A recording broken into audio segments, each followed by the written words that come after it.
first tour that I fell in love with was the 1997 tour. It was the first time that they actually did a behind the scenes on it. And I think, really ahead of its time, because no one really had seen that sort of access in sport, in rugby anyway. You got to see a lot behind the scenes and see what we went through. When it was right on the cusp of it just gone pro, a year and a half, 2 years before that. These players a lot of them were kind of still amateurs, a lot of them were amateur professional. So it had a real blend, very, very different. I would always say that our 09 tour is probably the last that kind of had any sort of amateur feel to it, but it was an aspiration, but that's all it was at the time.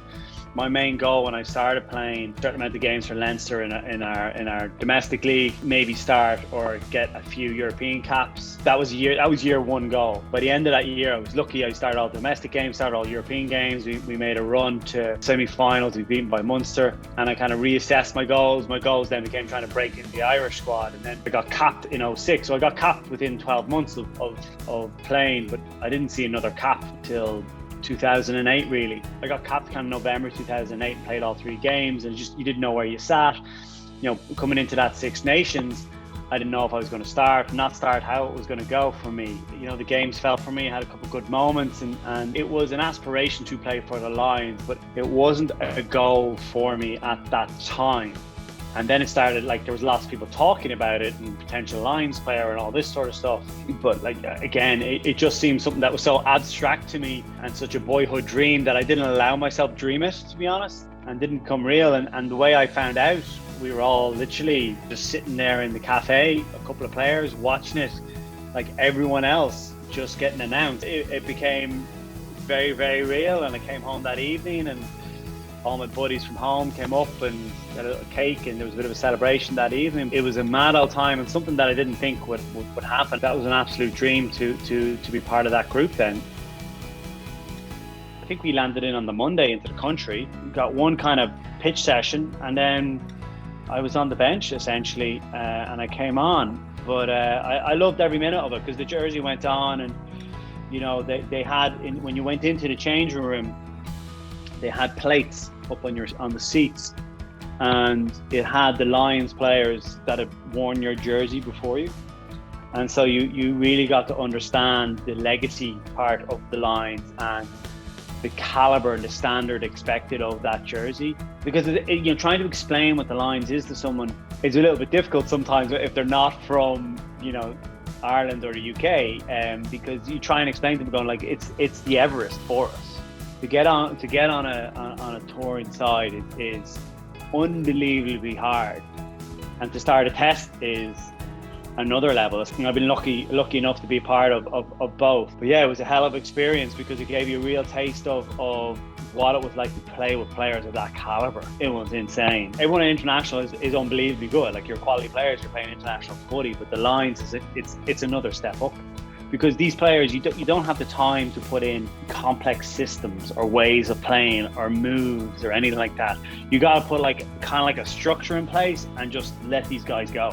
So you've had this real freedom of playing, and particularly under Geach, who was a big advocate of that sort of flowing play, which really suited the type of game that I loved.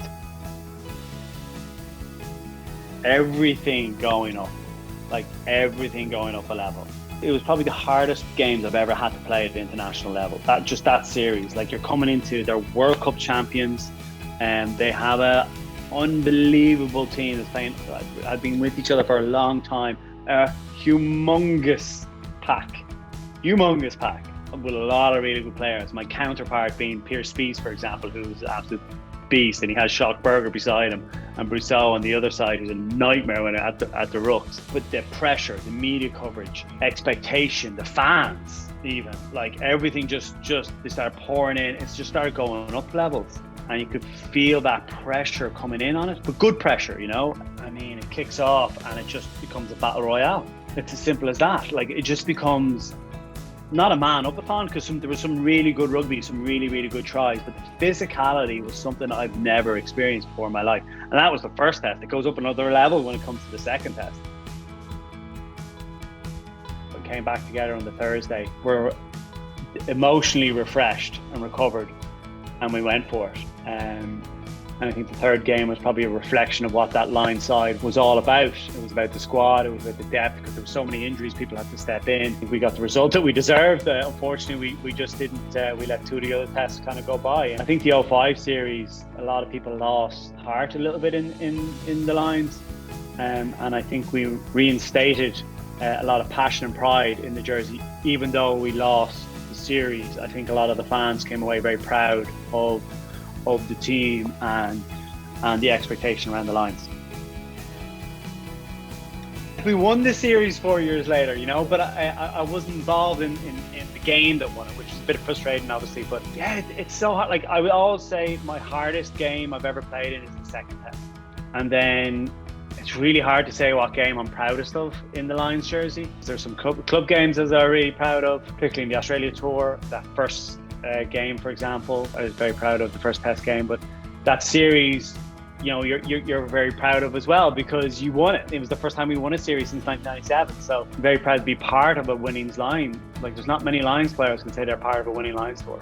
And to play 2 out of 3 tests of that line series that won, I'm kind of very, very proud of that. So it's hard to say what the happiest moment is on it. There's 2 very different tours. One was very kind of a lot more old school in one way than the other. I just think South Africa is a special place when you're playing rugby, because they're rugby mad. Boyhood dream come true, to be able to be the name on that plate of one of the players. So when whoever turns up for a test this summer, or in 12 years time, or 4 years time, 8 years time, to be able to be part of that club of playing a test, wearing that jersey, that's a humbling experience. Something that I never thought would come true, and something back in 1997 when I was watching the game, I never thought that would come true.